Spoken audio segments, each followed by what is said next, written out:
A Heart Strangely Warmed by Louis A. Vernon. Published by Herald Press, Scottsdale, Pennsylvania. Copyright 1975. Read by Jennifer Anderson. Chapter 1. My name is John Wesley.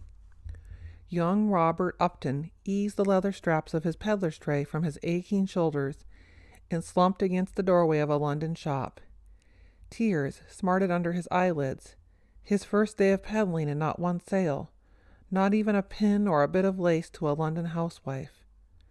What was he going to tell Mother, lying so ill at home? What would he say to Mrs. Babcock, their busybody neighbor? He knew he could not return through the little courtyard without her spying on him from her upstairs apartment.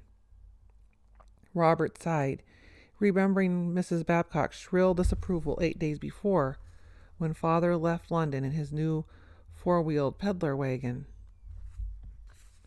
She had exclaimed to all the neighbors, "He's just a junk man. Calls himself a peddler now, does he? He ought to stay home and peddle his cast-off pots and pans in that two-wheeled junk cart of his, the way he's always done. Yes, and keep that sick wife of his home instead of letting her go to those singing prayer meetings in Fetter Lane." Robert seethed inwardly at the memory. What Mother and Father did was none of Mrs. Babcock's business. In the first place, Mother had insisted on Father's trip. As a traveling peddler, his earnings would be in pounds rather than shillings and pence. Father needed to make many sales in order to pay for the new wagon, with its canvas-covered top. As for her being ill, Mother pointed out that there were plenty of neighbors in the courtyard apartment to help her, as well as the little band of women she had been meeting with lately for prayers and hymn singing. Besides, Robert would be there to help. "A fine help I am," Robert groaned. "Not even one sale." He adjusted the straps of his tray. For a moment he longed to be once again with Father on the two-wheeled cart, calling for cast-offs from London housewives, even though many people jeered at them.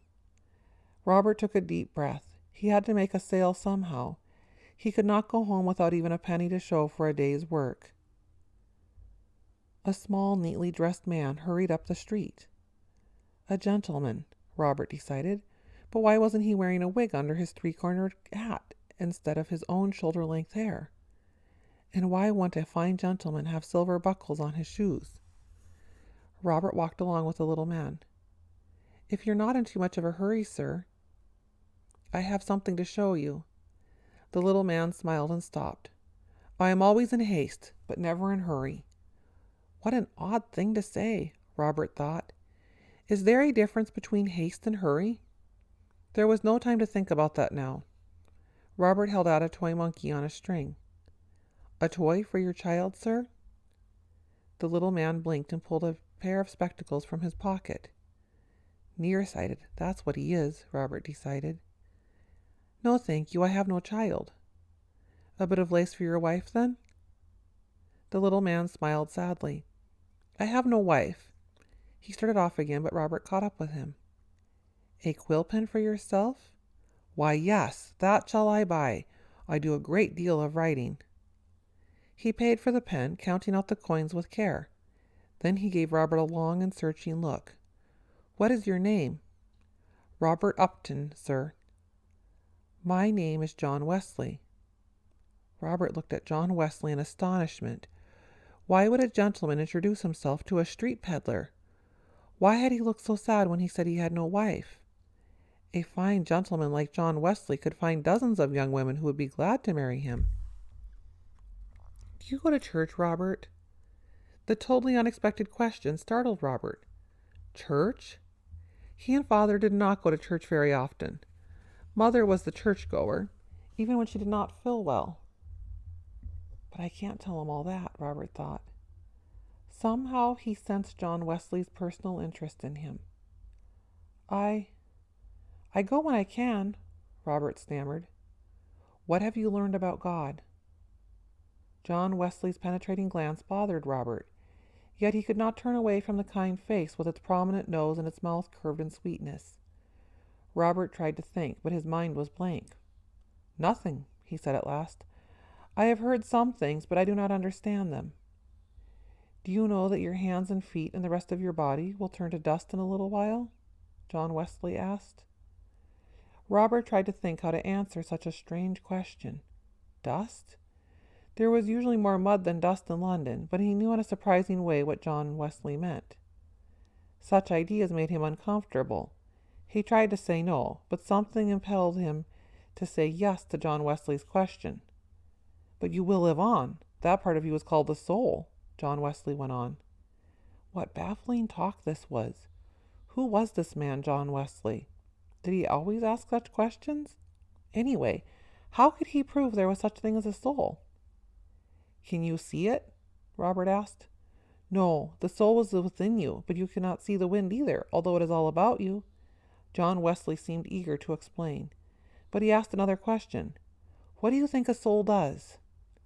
Robert strained to think of something to say. I don't know, sir, he had to admit. If you had no soul within you, you could no more hear, see, or feel than that stone wall could. What do you think will become of your soul when your body turns to dust? What impossible questions John Wesley asked. Robert tugged at the straps of his peddler's tray. I don't know. Why, it'll go out of your body into another world and live there always. Maybe the soul is like the bird, Robert thought. I wouldn't mind that. He imagined himself flying above London, above the crowded streets with their coaches, sedan chairs, horsemen, businessmen, shoppers. That would be fun. Do you know who God is? John Wesley continued. All at once, Robert burned to get away from the little man and his upsetting questions, but he was held as if a spell held him. No, in his whole life he had never thought about God. Of course, he knew God existed. Churches all over London prove that. Most folks went to church at least some of the time, except for people like sailors or thieves, Robert told himself. But how many people really knew God? To his own surprise, he waited in eagerness for John Wesley's answer. You cannot see him any more than you can see your own soul. Yet it is he who made you and me and all men and women and all beasts and birds and all the world. It is he who makes the sun shine, the rain fall, the corn and the fruits to grow out of the ground. He makes all these things for us. But why do you think he made us? What did he make you and me for? Another puzzling question. Completely baffled, Robert could only mutter, I don't know. He made you to live with himself in heaven, and so you will in a little time if you let Jesus into your life. Jesus? He asked himself anxiously. Robert always tried to be good. Wasn't that enough? He helped Mother and Father all he could, didn't he? The only bad thing he did was fight with the London street boys when they hooted and jeered at Father's junkman cart.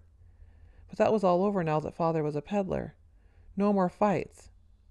In talking with John Wesley, Robert felt sure he could be good forever. A man a little taller than John Wesley hurried up to them. Pen and ink, he called, rubbing his hands. Brother John, aren't you ever coming home? I've just thought up a new hymn. Of course, Brother Charles, I'm coming. And with a wave of his hand, John Wesley went off with his brother. Dazed and unable to shake off the excitement of his encounter with John Wesley, Robert closed his tray and headed for home. He had to tell Mother about the little man. In a hurry, Robert took a shortcut through an unfamiliar street. Suddenly a boy about his own age sprang in front of him. Robert stopped in dismay. He should have known better. Street boys staked out certain areas as their own territory. Street fighting was a way of life in London. But it was too late to turn back. I'm David Elliot. David stood with his feet apart and his fists on his hips. Who are you? For the second time that afternoon, Robert told his name. Well, Robert, I want to know what you're doing on my street. Robert took a cautious step backward. He knew enough about street fights to know that a leader like David would not stop until he provoked a fight on one pretext or another. A fight would ruin every saleable item in Robert's tray, and if that happened, how could he help pay for Father's new wagon? Robert turned to run, but David jumped ahead of him and blocked the way. Don't you dare move unless I say so. I asked what you're doing on my street. Going home. What's the tray for? Peddling. David whistled and several other boys came running. A rising panic choked Robert. He was in for it now. Oh, why had he tried to take a shortcut? Why had he ever met a gentleman named John Wesley? What good was all the talk about God and the soul? It was certainly no help in facing a mob of boys itching for a fight. "Open up the tray," David commanded. Aware of the gaze of the semicircle of boys in front of him, Robert fumbled at the snap. David sniffed in scorn at the array of lace, pins, and toys. "Are you trying to sell that junk?" The word junk made Robert wince, but he did not try to defend his wares. "I've only made one sale." Maybe, just maybe the boys would let him go. "What does your father do?" David asked. He's a merchant." That wasn't quite the truth. Father was a brand new peddler, but at least Robert would not have to admit Father had been a junkman. David was not satisfied. "A merchant in what line?" Robert swallowed hard. "Iron." "You're lying." "No, I'm not." Father had dealt with iron, people's cast-off pots and pans. "You better tell the truth or I'll twist your arm." "He's a peddler." "I haven't seen a peddler on these streets for a long time. You're lying." "My father is a traveling peddler." Robert almost wished David would just start the fight and get it over with. One of the boys blurted out, "I've seen him before. His father's a junkman." He started toward Robert with clenched fists. "You're going to pay for lying to us." To Robert's surprise, David held off the others. "I've got the answer," he shouted. "Answer to what?" Robert could not help asking. "We need something to make noise with." "What for?" There was enough noise on London streets, coachmen shouting to their horses, the bustle of messengers on feet or horseback, runners carrying sedan chairs, women chatting over the market baskets, and shopkeepers talking to customers. "We're going to make a lot of noise at a meeting and run some people off who are breaking the law." David seemed friendly now. "Can you get us some old kettles?" Robert thought of the cast-offs in the stable at home. "Yeah, I suppose." David turned to the other boys. "Well, we'll all meet tomorrow night across the street from the Fetterlane place." Fetterlane? That was where Mother went to her meetings, Robert realized with a horrible sinking feeling. I can't get you any kettles," he said in a shaking voice. David's face darkened. "You just finished saying you could. I'm going home with you. I'll get them myself." There was no way out. David refused the help of the other boys. "It would cause too much attention. I'll see you tomorrow night at 7. On the way home, with David close at his side, Robert felt as if he had iron weights on each foot. It was impossible to do as David wanted. On the other hand, it was impossible not to do it. At the courtyard gate, Robert motioned to David, "In here." But something had happened at the court. It was filled with people. Women wrung their hands or openly wept. Several men huddled together and talked in low tones. A hearse with 4 horses and a driver in a black cape waited on one corner of the court. David's face blanched. "I'm not going in there," he gasped. "Someone is dead." He ran off without another word. A chill ran through Robert. His senses quickened. Something had happened to Mother. He watched 4 men go into his parents' apartment. There was a bustling at the doorway. The 4 men, each a corner of the covered stretcher, walked with measured steps to the hearse. Robert stood utterly still, and he did not have to ask. He knew Mother had died. Mrs. Babcock's shrill voice carried over the murmurs of the neighbors who filled the little court. "I knew it. I warned her, but she insisted on carrying on with that singing and praying group down there in Fetter Lane. Methodists, they call themselves. I told her no good of it would come of it. It's a secret religious meeting, I told her. Such meetings are against the law, I told her. You'll end up either in Bedlam chained to a wall or in a Newgate prison. But would she listen? No. And God has punished her." "God have mercy on her soul," a woman cried out. Anger rose in Robert like a fire, pushing at his eardrums, throbbing behind his eyes.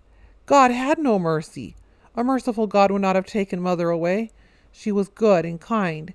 How happy she had been only a few days ago when Father started his new life as a peddler. Now Mother was dead. Grief would not bring her back. Robert knew that. It was the fault of that Methodist group down there in Fetter Lane breaking the law. What good was all that praying and singing? Those people were just liars, pretending to have God's help when they were really bringing down his wrath. Why hadn't that little man, John Wesley, talked about the God who killed people? All he said was a pack of lies. With tear-blinded eyes, Robert stumbled into the stable and sat on a pile of pots and pans. He knew one thing for sure. Tomorrow night at 7 he would be at Fetter Lane meeting place of the Methodists, with enough noisemakers to scare them from ever meeting again.